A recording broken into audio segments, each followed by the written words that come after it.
Another project coming up. Got my Homebrew8088 board set. So here's the main board. Here's the 8088 or V20 CPU board. I'm going to be putting an 8088 in this. And here's the memory card. He also sent me a blank for the CH376. I think I'm going to try to obtain one of these pre-built. I'm not good with the surface mount yet. I don't know if I'm going to just make videos on the progress of this or if I'm going to live stream the build. What do you think, babe? Live stream the build. My wife says live stream the build. So whenever all the parts come in and I get a free day, we will be building the Homebrew 8086 computer kit.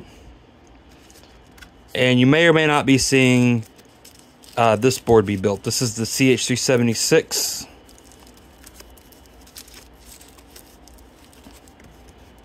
I can't get the board out of here.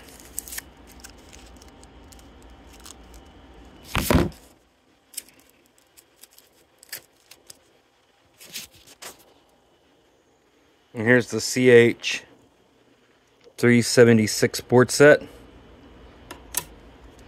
So,